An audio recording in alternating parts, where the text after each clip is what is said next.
पर ठाकुर जी के चित्त में जब आनंद को पारावार भयो, तो ठाकुर जी बोले ये आनंद मैं कहां प्रकट करूं? सब लोग इधर देखो, इधर देखो, बात समझो, नहीं तो फिर बहुत कुछ छूट जाएगा आपको। ठाकुर जी के हृदय को जब अति आनंद भयो, तब ठाकुर जी ने विचार कियो कि ये आनंद कहां प्रकट करूं? ना तो मैं गाय के प्रकट कर सकूं, क्योंकि आनंद की हिलोर इतनी ऊंची है कि गावे से वाको पारावार नहीं होएगो। ना मैं नाच के प्रकट कर सकूं, कितनों नाचूंगा मैं। अगर संपूर्ण कृष्ण लीला में भी नृत्य करता रहूंगा तो भी यह आनंद को भाव पूर्ण नहीं हो पाएगा। नाच के ना है सके, गाय के ना है सके, प्रसन्न है के ना है सके, कहा करूं, कैसे या आनंद को प्रकट करूं चित्त से? जैसे ही ठाकुर जी भाव कर रहे हैं कि यह आनंद को कहां प्रकट करूं, कहां प्रकट करूं, वही समय निकुंज में विराजमान श्याम सुंदर को बाम अंग फड़कन लगो, और श्री बाम अंग से साक्षात वही ठाकुर जी के हृदय को आह्लाद, वही आनंद श्री किशोरी जी के रूप में प्रकट है गया। समझ में आई बात? मैं और आप अपना आनंद कहीं भी जाए के प्रकट कर सकें, पर ठाकुर जी नहीं कर पाए, क्योंकि वो आनंद वह स्थिति को है, कहां प्रकट करेंगे? तब ठाकुर जी के श्री अंग से किशोरी जी को, ओहो, जैसे ही ठाकुर जी ने बाम पाश में देखो है, दर्शन कियो है, जिनको देख कर के तीनों लोक मोहित है जाएं। जन्माद्यस्य यतोन्वयादितरतश्चार्थे स्वविज्ञ स्वराट तेने ब्रह्म हृदय आदि कवये मुह्यन्ति यत् सूरयः। बड़े बड़े देवता भी जिनके रूप को देख करके मोहित हो जाते हैं, ऐसे श्याम सुंदर जिनको देख करके मोहित भये, ऐसी किशोरी जी प्रकट भई।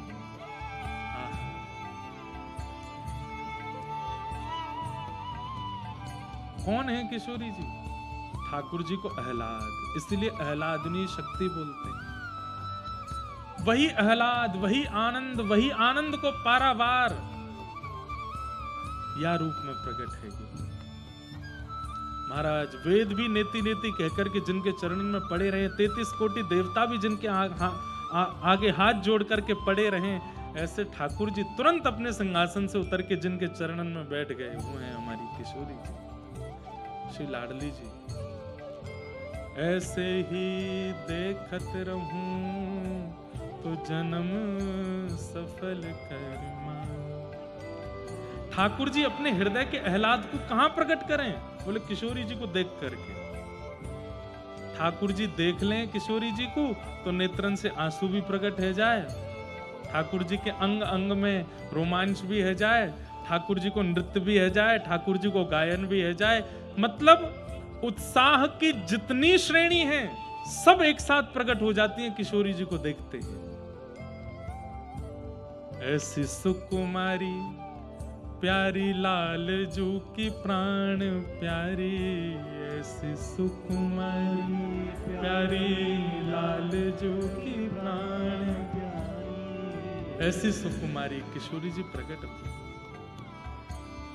अब तो स्थिति ठाकुर जी की ऐसी भई कि बस पलक भी नहीं झपकते हैं, ऐसे ही देखत रहूं, किशोरी जी को निहारते रहते हैं।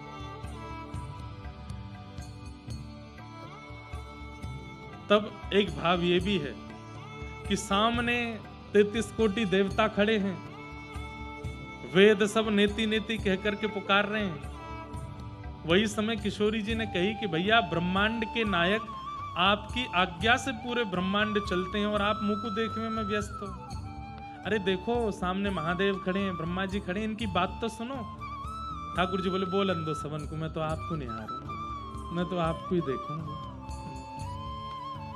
तब किशोरी जी ने ब्रह्मांड के सुख के कारण कि भाई ये मुंह को देखते रहेंगे तो कैसे चलेगा संसार, ये सामने देखेंगे तभी चलेगा। तब किशोरी जी ने फिर घूंघट कर ली। जैसे किशोरी जी ने घूंघट की और ठाकुर जी बोले ऐसे मत करो, बोले चलो सीधे बैठो, सबकी बात सुनो और जो जो विश्व की क्रिया है वो सब संपादित करो। तब ठाकुर जी उठ के बगल में बैठे तो ब्रह्मा जी की, महादेव की, इंद्र की, चंद्र की जो भी वार्ता ये सब सुनी, सुन करके सब की।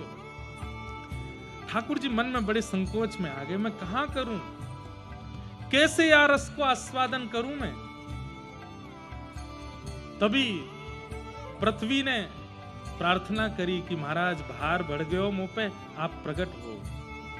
तब ठाकुर जी ने आज्ञा करी, वसुदेव ग्रहे साक्षात भगवान पुरुषपर, हे पृथ्वी तुम चिंता मत करो, वसुदेव जी के यहां साक्षात कृष्ण रूप धारण करके मैं आऊंगा। सब देवी देवतान में भाग दौड़ लगी है, सब जाकर के ब्रजमंडल में अपने अपने रूप धारण कर रहे हैं। ब्रह्मा जी ब्रह्माचल पर्वत बन गए जिस पे बरसाना धाम है, ये पूरा पर्वत ब्रह्मा जी का स्वरूप है। महादेव नंदाचल पर्वत बन गए जहां पे नंदगाम विराजमान है। साक्षात नारायण गोवर्धन पर्वत बन गए।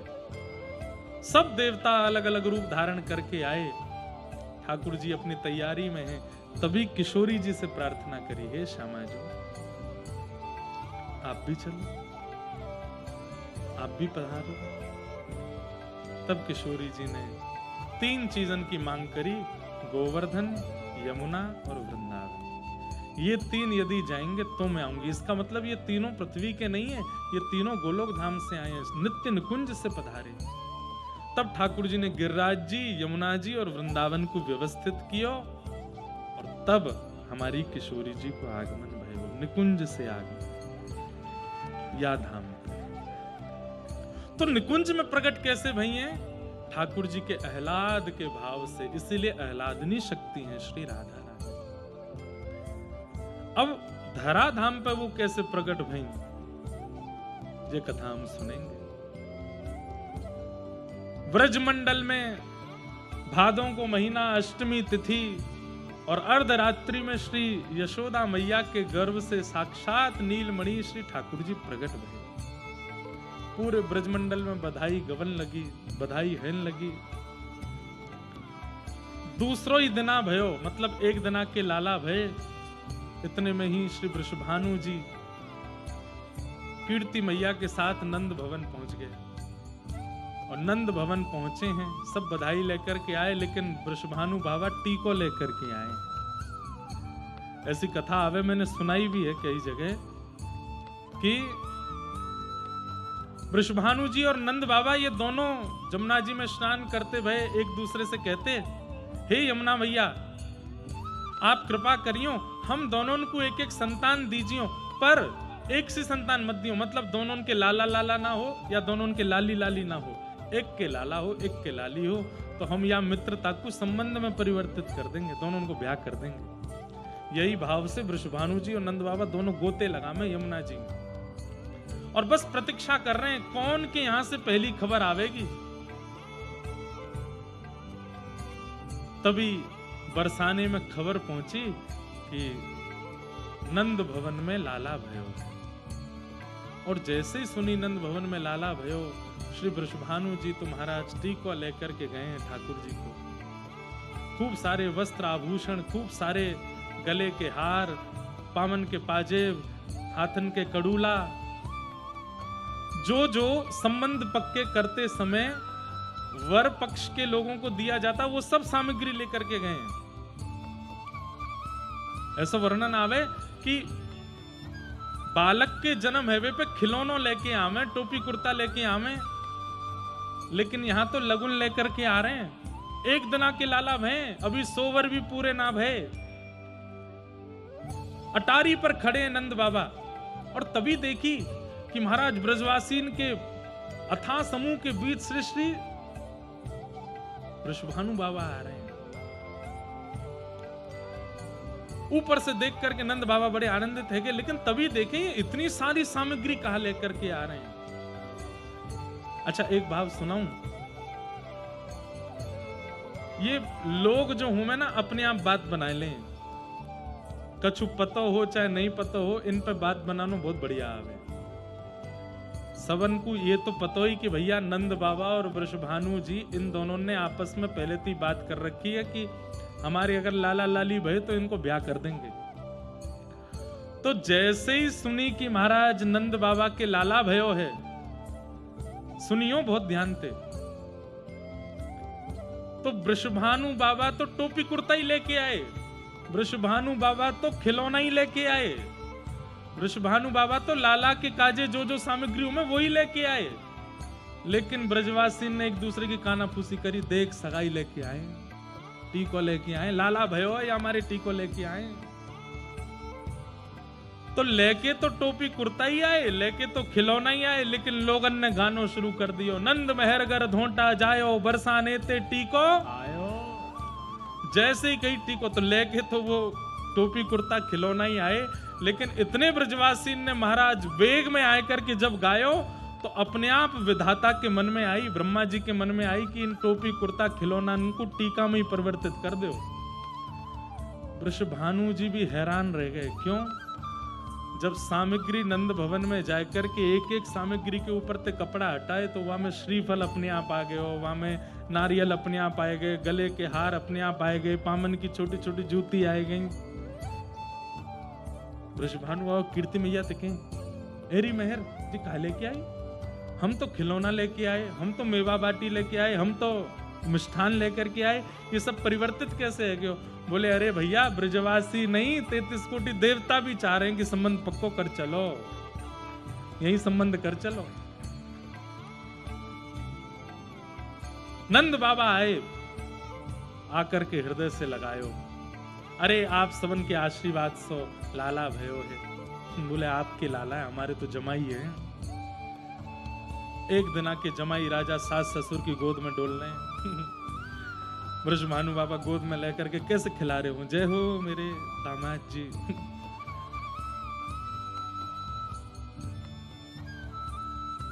अच्छा,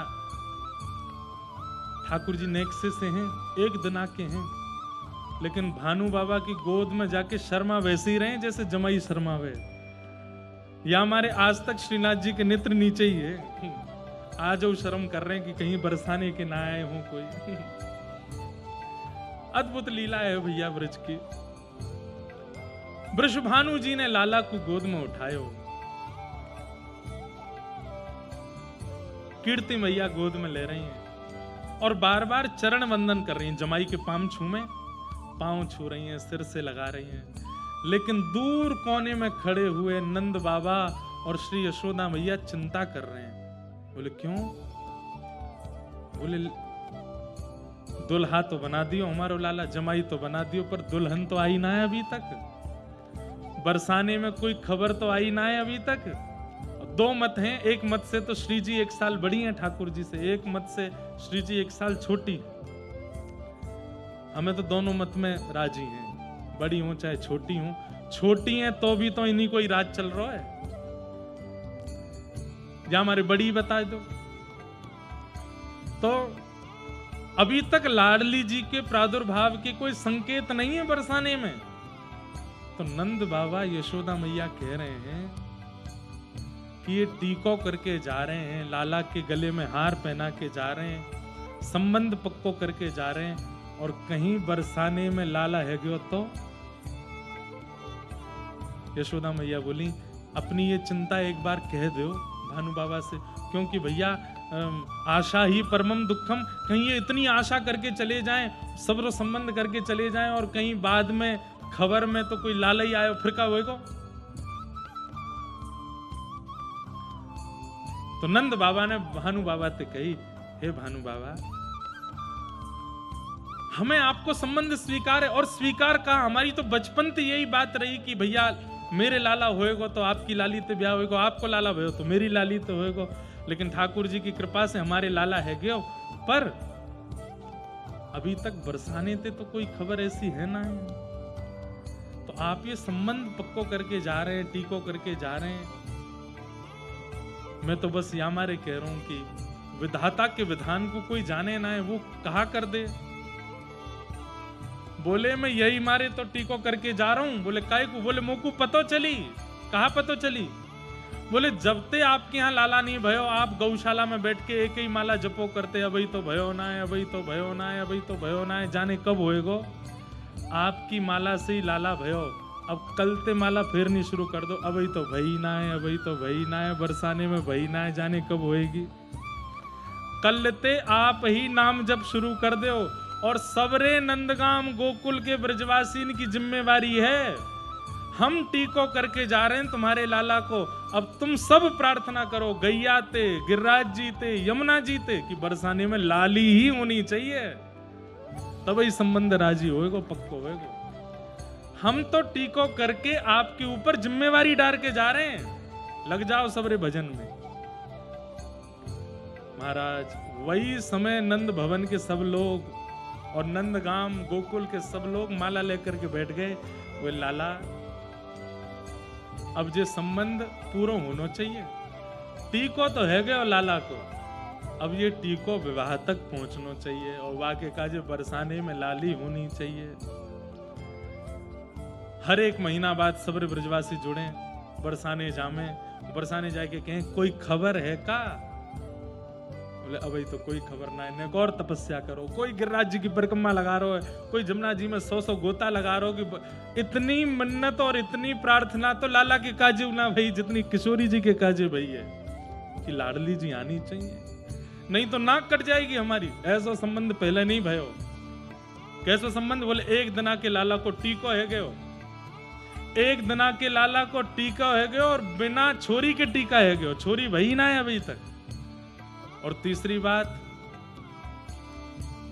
ससुराल पक्ष के सब लोग प्रार्थना कर रहे हैं कि बहू जल्दी जन्म ले, ताकि हमारे लाला कहीं कुंवार नहीं रह जाए। ये सब बंधुओं ब्रज साहित्य और अंतरंग भावन की कथा है, ये सब प्रत्यक्ष रूप से कथा में सुनावे वाले प्रसंग नहीं है। कहीं कहीं मन होगा तो मैं सुना दूं।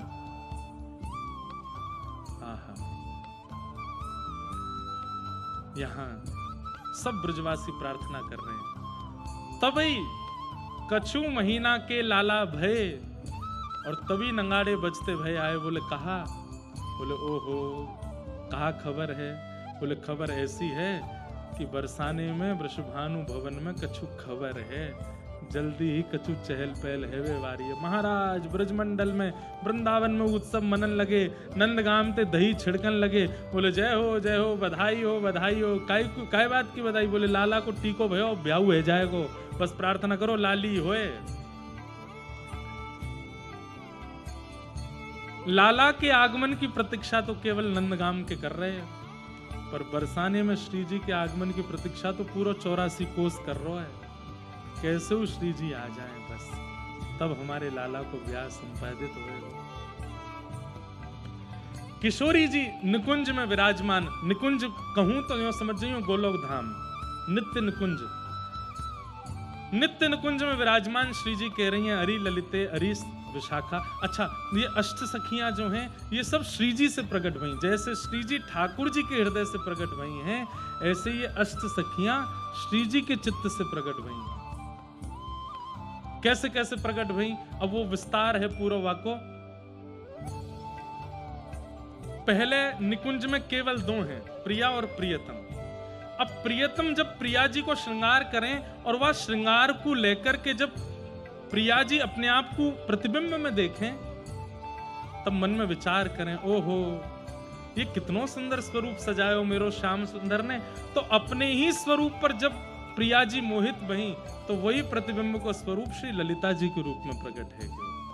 मतलब किशोरी ठाकुर जी को प्रतिबिंब किशोरी जी हैं, किशोरी जी को प्रतिबिंब श्री ललिता जी हैं। श्री ललिता जी किशोरी जी को ही प्रतिबिंब स्वरूप है। अब किशोरी जी ठाकुर जी के द्वारा सजाए गए जब बेणी को देखें तो मन में विचार करें, ओहो ये बेणी कितनी सुंदर सजाई है। तभी वास सेवा को करवे के लिए श्री विशाखा जी प्रकट है जाएं, इंदु लेखा जी प्रकट है जाएं। सब किशोरी जी की जो अष्ट सखियां हैं, ललिता जी, विशाखा जी, चित्रा जी, इंदु लेखा जी, रंग देवी जी, तुंग विद्या जी, चंपक लता जी, सुदेवी जी, 8 सखीन को प्रादुर्भाव है जाए। मुझको तो इनको विस्तार से बतानो सब कुछ, पर मुझको बस यही है कि ढाणी लीला में बहुत समय मुझको लगानो नहीं है, पर मैं थोड़ा थोड़ा इन सबन को संकेत आप सबन को बताए दूं। सबसे पहली सखी हैं श्री ललिता जी, क्योंकि अष्ट सखीन के बिना अगर हमने श्री जी को प्रकट कर दियो तो हम लोगों से कोई ना कोई विघ्न बनो ही रहेगा। या हमारे अष्ट सखीन को बुला लें वही किशोरी जी के साथ में आगे की लीला में रहेंगी तो अच्छो रहेगो।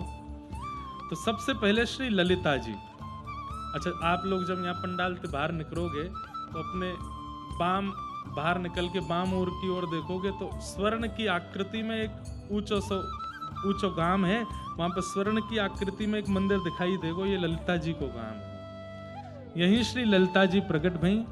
आपके मैया हैं सत्यकला जी और आपके पिताजी हैं सत्यभानु। उनके यहाँ श्री ललिता जी को प्रकट, और एक मत से आपकी मैया को नाम शारदा और पिताजी को नाम विशोक। उनके यहाँ श्री ललिता जी को प्रादुर्भाव कैसे प्रकट भई? निकुंज में दर्पण से। लेकिन अब किशोरी जी आ रही हैं तो वह समय पर पूरे बरसाने में और आसपास के गामन में अष्ट सखी प्रकट करी हैं पहले।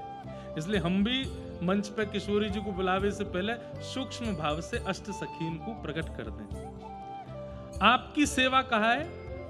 प्रिया प्रियतम को बीड़ा पवावे की सेवा है आपकी। नित्य छोटी छोटी बीड़ी बनानो और श्री प्रिया प्रियतम को पवानो, ये सेवा श्री ललिता जी की है। बोलो श्री ललिता महारानी की जय। श्री विशाखा जी ये दूसरी सखी, इनको गांव है पास में कमई गांव, वहां पे श्री विशाखा जी को प्रादुर्भाव भयो। आपके माता श्री गुणकला जी और आपके पिता गुणभानु। एक मत से आपकी माता जी श्री सुदक्षिणा और पिताजी पावन। आपके यहाँ पर श्री विशाखा जी को प्रादुर्भाव भयो। और आपकी सेवा कहा है? ठाकुर जी के सुंदर भाव में आपकी सेवा ठाकुर जी को सुंदर सुंदर राग सुनावे की और सुगंधित इत्र लगावे की है।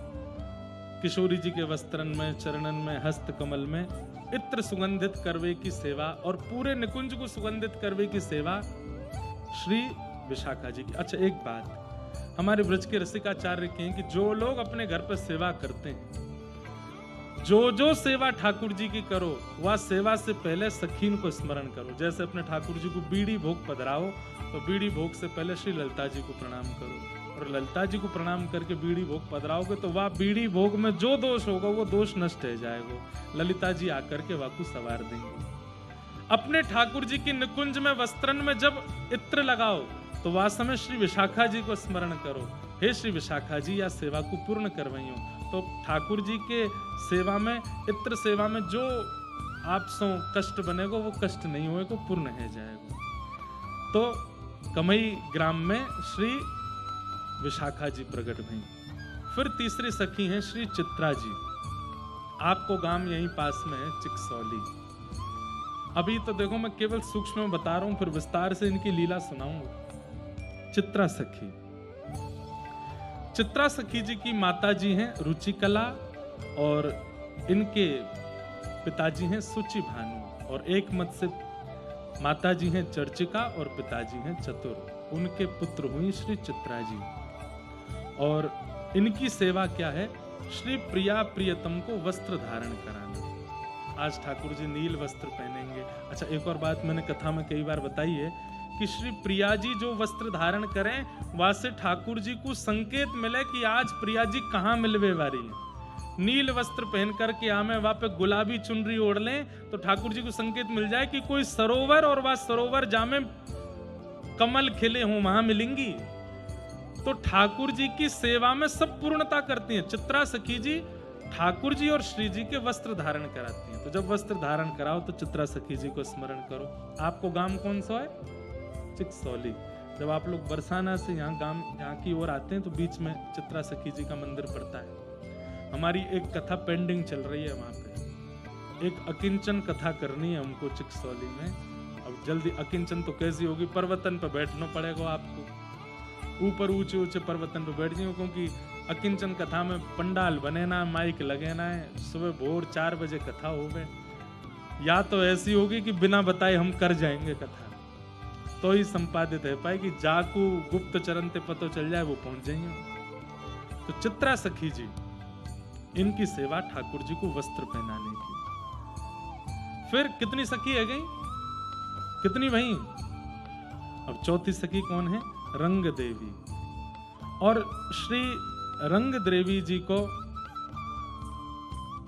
जो गांव है वह को नाम है सखौली गांव, और आपकी माता जी हैं धर्मकला और पिताजी हैं धर्मभानु।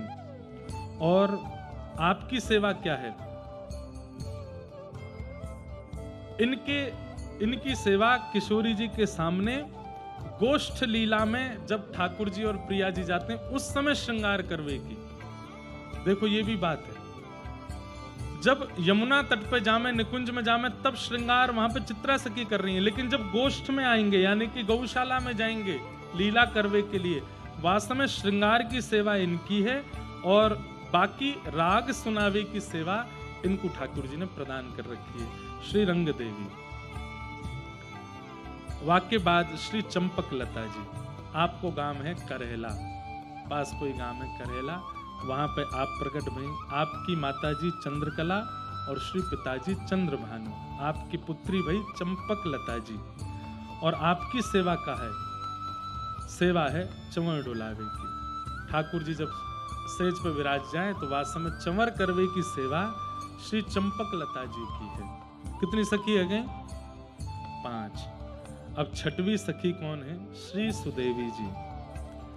सुदेवी जी को सुनहला गांव है, वहां आपको प्रादुर्भाव भयो और स्वर्ण जैसी इनकी कांति है। और सेवा क्रम में आपको ठाकुर जी के सन्मुख जल पिलावे की सेवा है। सुगंधित जल या फिर मिश्रित जल, कभी मीठो जल, कभी कुछ भी पेय पदार्थ जो ठाकुर जी और श्री जी निकुंज में पान करें वो पवावे की आपकी सेवा है। फिर अगली सखी हैं इंदुलेखा जी। आपके सुंदर भाव, आपको गांव है आंजनोखा गांव, आंजनोक गांव, वहां आपको प्रादुर्भाव भयो। आपकी माताजी बेला और पिताजी सागर, और आपकी सेवा है नृत्य करना और नृत्य करके श्री प्रिया प्रियतम को सुख प्रदान करना। ऐसी श्री इंदुलेखा जी भई। फिर भई श्री तुंग विद्या जी। तुंग विद्या सखी के माता जी हैं मेघा और पिताजी को नाम है पुष्कर। एक मत से अलग अलग नाम भी इन सबन के हैं। और आपको गांव है डबहारा गांव, वहां आपको प्रादुर्भाव भयो। और इनकी सेवा कहा है, सेवा कार्य में ये ठाकुर जी को सदा गीत सुनामे और वीणा वादन करके सुनामे, ठाकुर जी को सुख प्रदान करें। श्री तुंग विद्या जी। ऐसे करके अष्ट सखीन को प्रादुर्भाव निकुंज में भयो। फिर किशोरी जी ने उनको आज्ञा करके कही कि अब मैं आवे वारी हूं, आप सब जाए करके विराजमान हो जाओ। तब यहाँ के आसपास के गामन में एक एक करके अष्ट सखी प्रकट भई हैं। और अष्ट सखीन के बाद ठाकुर जी की जन्माष्टमी महानंद भवन में पूरी भई। 1 महीना पूर्ण हेते ही यहाँ भानु भवन में श्री भानु बाबा को और श्री कीर्ति मैया को एक सुंदर स्वप्न भयो। और स्वप्न में दोनों ने सुंदर कमल वर्ण की एक लाली को दर्शन कियो। अचानक सोते सोते आप उठ गए और उठ करके एक दूसरे को अपना स्वप्न सुनाने लगे। भानु बाबा बोले, अरे सखी तुम काहे को उठ गई? कीर्ति मैया बोली, मैं तो उठी सो उठी, आप काहे को उठे? बोले, मैंने एक स्वप्न देखो। कीर्ति मैया बोली, मैंने भी एक स्वप्न देखो। आपने कहा स्वप्न देखो? बोले, पहले तुम अपनो बताओ।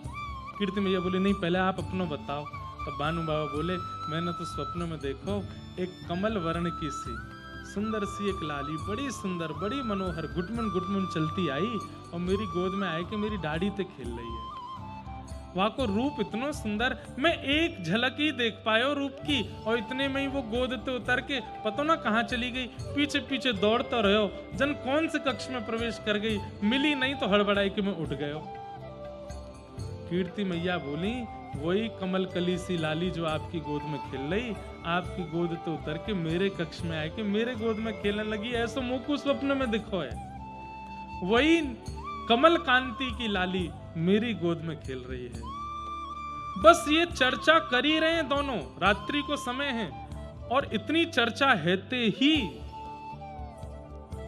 प्रसव पीड़ा है लगी। अभी मैं एक पद सुना नहीं रहा हूं, बहुत विस्तृत हो जाएगा। उसमें 9 महीना का पूरा वर्णन है।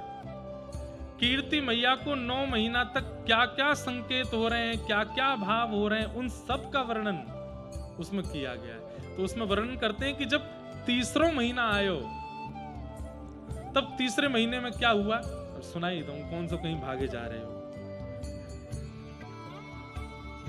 यहाँ भागवत जी विराजमान है, बीच बीच में भागवत जी को पुट आएगो, लेकिन मुख्य रूप से तो हमें निकुंज रस चर्चा करनी है, निकुंज के भाव सुनने हैं। तो आप सब लोग बड़े भाव से सुनियो। प्रथम मास जब लाग्यो ही अनुराग्यो, भाग्य बड़े जाग्यो री अमंगल भाग्यो। पहलो मास जैसे ही आयो तो क्या हुआ, अमंगल। अमंगल किसको कहते हैं? अमंगल द्योतक जो कुछ भी होता है वो सब होना बंद हो गया।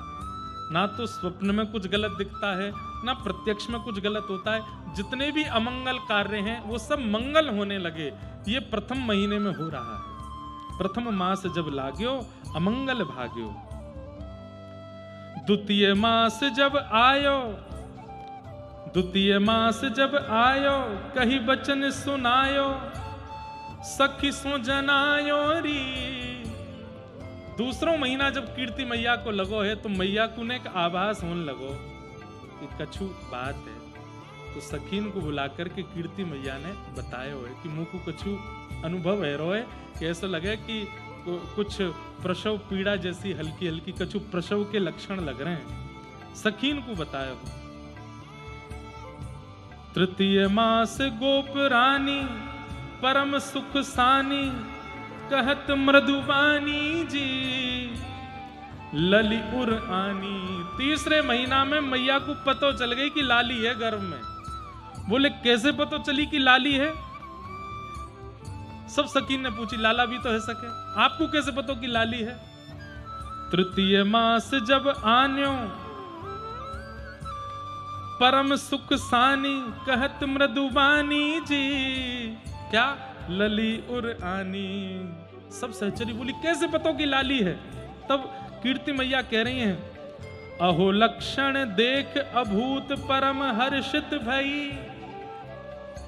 अरे लाला यदि गर्भ में आतो तो लाला के जो जो लक्षण वस्त्र आभूषण होने चाहिए वो दिखने चाहिए, पर मुंह को तो अपने स्वप्न में और अपने आभास में लहंगा दिख रहा है, चुनरी दिखाई दिख रही है, चंद्रिका दिख रही है, कानन के सुंदर लटकवे वाले सुंदर सुंदर कुंडल दिखाई दे रहे हैं, हाथन की चूड़ीन की आवाज आ रही है, पैरन की पाजेब की आवाज आ रही है। इन सब लक्षणन से मुंह को लग रहा है कि मेरे गर्भ में लाली है। आहा, जैसे ही कही कि गर्भ में लाली है। चौथे मास मन फूल्यो, चौथो महीना लगो है और मन फूलो मतलब आनंद में है। भाग्य अनुकूलो महारस झूलो जी। महारस में आ गई हैं श्री कीर्ति मैया। सकल दुख भूल्यो, जितने भी दुख हैं कष्ट हैं सब चले गए चित्त से। बंधुओं, जिनके चित्त में श्री जी आमेंगी उन सबको ये अनुभव होएगा ही होएगा। ये हमारे ध्यान से सुनिए, जरूरी थोड़ी है प्रसव में तो कीर्ति मैया की आ सके, हमारे तो चित्त में आमेंगी ना। तो चित्त में आमेंगी तो हर महीना यहां से जावे के बाद आप सबके चित्त में आनी चाहिए। पहले महीना जो अनुभव हो वो लिखो है, दूसरे महीना, तीसरे महीना, चौथे महीना को कहां अनुभव है? चौथे मास मन फूल्यो भाग्य अनुकूलो महारस झूल्यो जी। सकल दुख भूल्यो, सारे दुख चले गए। अहो गोपराज कलु कुल बधु हो परम शोभित भई। सारे दुख चले गए, कोई पीड़ा नहीं है, इतनी आनंद में भर रही हैं। कभी नाचती चलती हैं, कभी गाती चलती हैं, जहां बैठती हैं, जिस सभा में जाती हैं, कीर्ति मैया सबको प्रसन्न कर देती हैं। 5 मास जब आन्यो देख कुटुंब सिहान्यो, नगर जब जान्यो जी। अभी तक बरसाने को पता नहीं चली, 5वें महीना में धीरे धीरे जब गोपीन के आवागमन बहुत बढ़ गए भवन में, महल में, तो बरसाने में धीरे धीरे काना फूसी है लगी। बोले कछु तो बात है, कछु तो है रहे हो है। और यहाँ पे एक वर्णन और है कि एक दिना कीर्ति मैया अटारी पे आई गई, और अटारी पे कीर्ति मैया को देख करके नगरवासी ने अनुमान लगा लिया कि अब तो कछु बात है, अब तो कछु भाव है, जरूर मैया को कछु शुभ संकेत है। 5 मास जब आनो देख कुटुंब सिहानो, कुटुंब ने सिहाना सराहना करिए, सबको देख के पता चल गया कि कछु बात है। नगर जब जान्यो जी मोद मन मान्यो, सब आनंद कर रहे हैं। आहा, ऐसे मैया के 5 महीना बीते हैं। अब छठे मास छबी बाड़ी, छठवां महीना आते ही कीर्ति मैया इतनी सुंदर कभी लगी नहीं जितनी अब लगन लगी। जो एक बार देखे देखते ही रह जाए, ऐसो स्वरूप, ऐसो मुख लावण्य, ऐसो आकर्षण। छठे मास छवि बाढ़ी, अंग अंग आढ़ी, कछु की भई गाड़ी जी। मैया के अब धीरे धीरे जो मातृ लक्षण होते हैं वो धीरे धीरे प्रकट होने लगे हैं। अहो आलस कछुक जान्यो, धरत पग डगमगान्यो। अब मैया को नेक आलस आने लगो, ज्यादा चल फिर ना पामे, थोड़े पैग डगमगाने लगे, बैठ गई हैं। ये भैया ये बात और कहीं नहीं सुनाई जा सके, बरसाने में ही कही जा सके, हमारे सुन लो।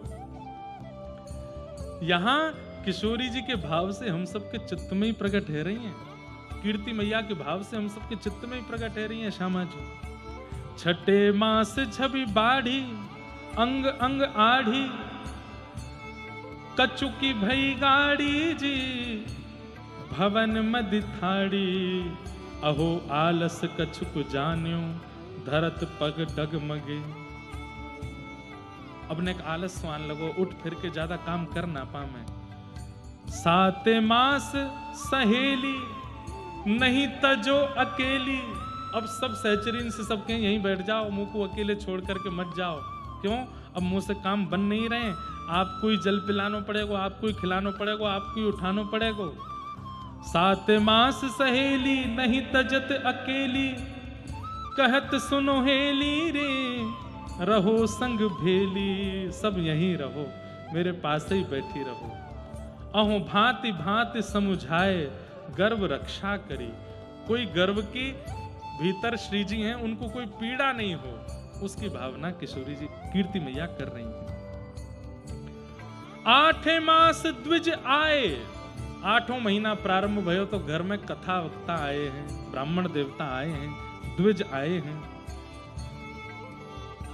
बोली पठाए, सुंदर सुंदर कथा सुना रहे हैं, सुंदर सुंदर भाव सुना रहे हैं, मंत्र सुना रहे हैं। बोली पठाए न्योत जिमाए जी, सजन पहराए। सबको नंद बाबा ने वस्त्र दिए हैं, दक्षिणा दी है। अहो बोल सजन सो बोल, सोई प्रभु कीजिए। वृषभानु बाबा से कीर्ति मैया कह रही हैं, सब ब्राह्मणन को दक्षिणा दो, वस्त्र दो, सब करवाओ, जो कहें वो इनको प्रदान करो। 9 मास गोप बाला, कहे बचन रसाला, अजु कीरत कृपाला जी, बूहज इत काला। ओह कब वह है वह थोस, सुमंगल गाय है। अब तो बस सब टकटकी लगा करके प्रतीक्षा कर रहे हैं कि भैया कब डुमडुमी बजेगी, नगाड़ी बजे। सब तैयारी करके बैठे हैं, 9वां महीना आगे हुए। अपने घरन के छत पर रोज ब्रजवासी जन दूध दही और हल्दी लेकर के बैठ जाएं, कब छिड़कावे को अवसर मिल जाए पता नहीं। होड़ लगी है, कौन पहले छिड़कावे को। पहली खबर जैसे ही आवेगी भानु भवन ते, सबसे पहले हम छिड़कावेंगे, सबन में होड़ लगी है।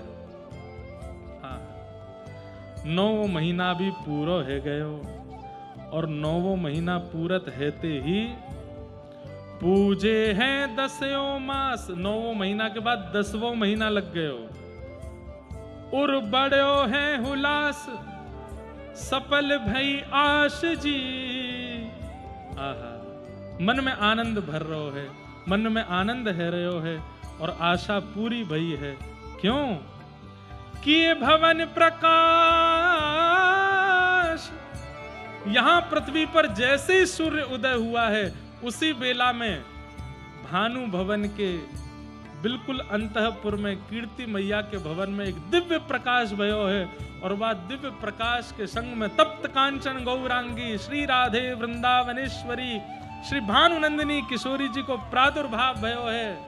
बोलो वृषभानु दुलारी की, श्री कीर्ति दुलारी की, श्री कीर्ति मैया की, वृषभानु बाबा की, बरसानो धाम की।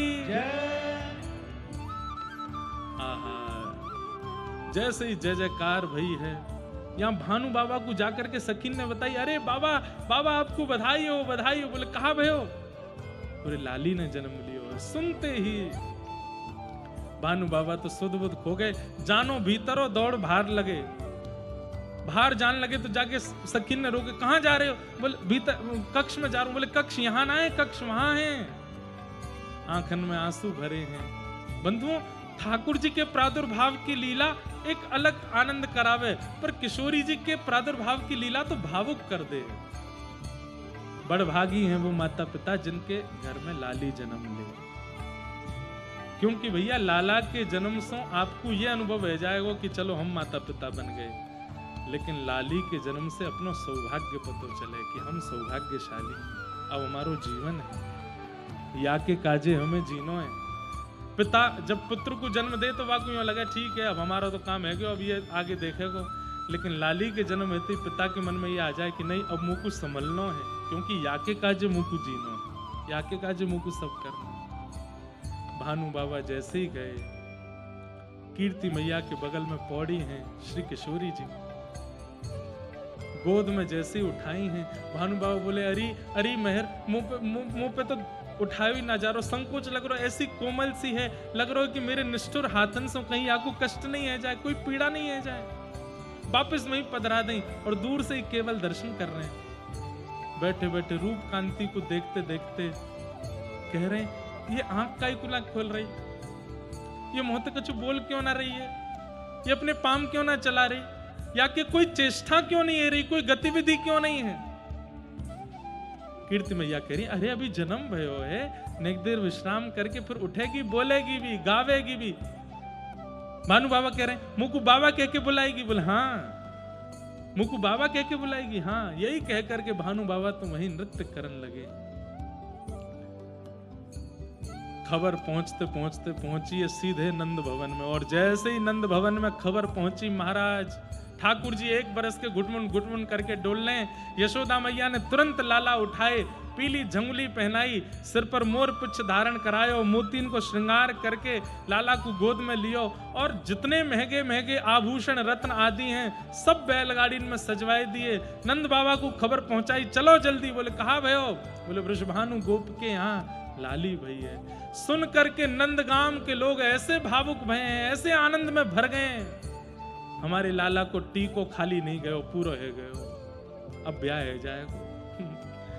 और महाराज श्री नंद बाबा पहुंचे हैं कहमें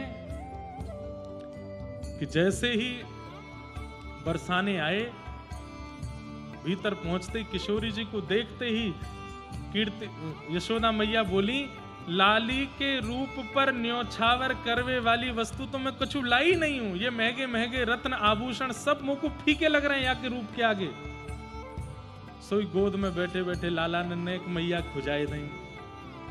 बोले मैं भी तो महंगो रत्न हूं, मैं भी तो मैया तेरे हृदय को नीलमणि हूं, नहीं मेरी ओर देख ले।